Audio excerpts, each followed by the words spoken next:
Hi, welcome to SBR Videos. I'm Peter Loshak. We are back right now with Marcus Hirsch, a horse racing handicapper who comes to us from the iconic website drf.com. That, of course, is daily racing form. We are taking a look at the 2015 Kentucky Derby. Three big favorites this year. We just got finished discussing those three favorites, and now we're going to take a look at the huge field. A lot of long shots and a lot of horses that are looking pretty strong, like they could have some value, right, Marcus? Oh, absolutely. It looks like we're going to have a 19-horse field this year, actually, because there's a horse that's already scratched, Stanford, who was scratched on Thursday, and that allowed, well, I mean, I can't say 19 for sure. That allowed Fermento to draw into the field, but there's talk today that another horse, El Kabir, could well be scratched. I would say, if you made me guess, I'd say he's going to come out of the race. We'll see tomorrow for sure, but it's too late for any of the other horses to get in, so it's probably 19 horses.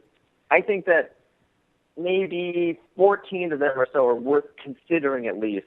Right. If you're talking about betting a superfecta where you're going all the way down to trying to get the fourth place horse in here. But I think some have a lot more value than others. There are always prices, even in years when the favorites do well, when the more logical horses come in. I just did some research the other day, and it's been more than a decade since a horse that wasn't at least 15-1 hit the top four. And usually it's more like a 30-1 shot. Right. All right. Well, let's hear your top two. If you had to pick two of the horses that aren't the top three choices, the three favorites, which would it be to single out to possibly have some value betting one way or another?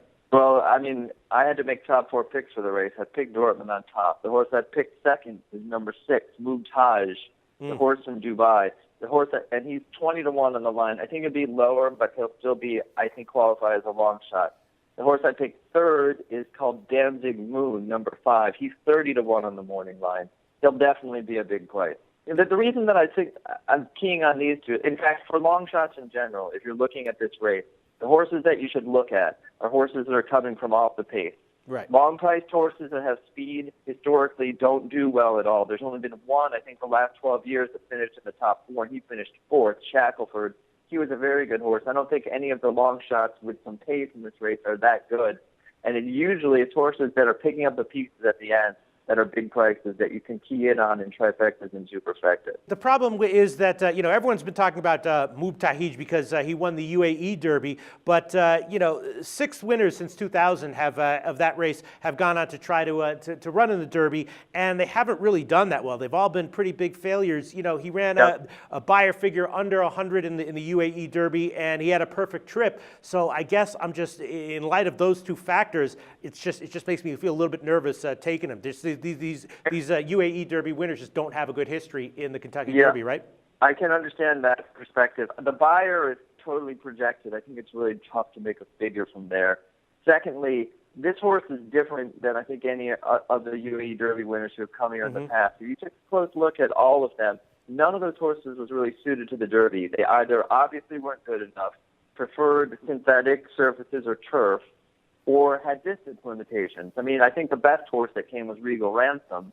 That was years ago, but he ended up being a horse that wanted to go no more than 7 furlongs to a mile. This horse is the opposite. He's gonna have no trouble getting the distance. And while he got a perfect trip against overmatched opposition last time in the UAE Derby, if you watch the way he did it, he had something in reserve, and I think that he's in line for getting a similar kind of trip on Saturday. I'm not saying I'm going to necessarily even bet him to win, but at a price, I definitely want him in 2nd, 3rd, and 4th in whatever exotic bets I'm playing. All right, I hear you. And yeah, Danzig Moon is improving, and that's always a nice thing. And he had a good workout as well. One horse that everyone's sort of talking about, sort of circling as maybe a long shot, and that might cause the horse to not be that big of a long shot, is Frosted, who won the Wood Memorial. What's your take on Frosted? I think that he'll probably be over 10-1. I think 10-15 is probably a reasonable assumption. I'm not going to discourage anybody from playing him. I'm against the horse, and I may use him in 3rd and 4th place, very just defensively, because I'm not a backer of this horse in this race. I just don't think that the Wood was a good race. I know it got a good number on some of the speed figure by some of the speed figure makers, but the horse 10 Cent Door, who finished 2nd, I think he ran the race of his life. I don't think that he's a top class horse, and I mean, Frosted, he's had some problems this year. The Fountain of Youth was a race he looked like he was going to win easily. He stopped. He had a throat procedure after that. They changed equipment to put blinkers on. I'm not totally convinced he wants a mile and a quarter. I know he finished at a mile and 1/8, but on pedigree, a mile and 1/8 looks kind of the max to me.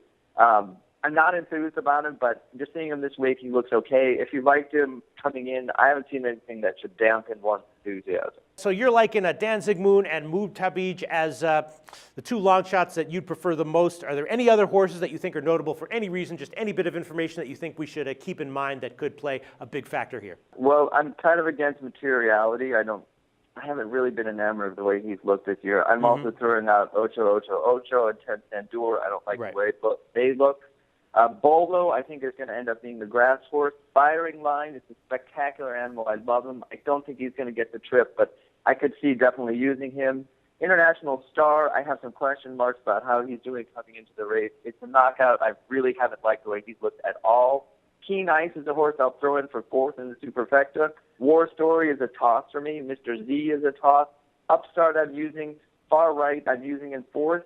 Fermento I'm using in 4th. Yeah, Keen Ice, he's going to be a big long shot, son of Curlin, and, Dale Romans is one of those trainers where, if he's saddling a horse, you kind of, he doesn't sort of do that very casually, so I'm always keeping my eye out for Dale Romans, when in a big race, when he's got a horse running. This horse fits the profile to a T of a horse that can get in the Superfecta at a huge price in the Kentucky Derby, because he's always coming forward in his races.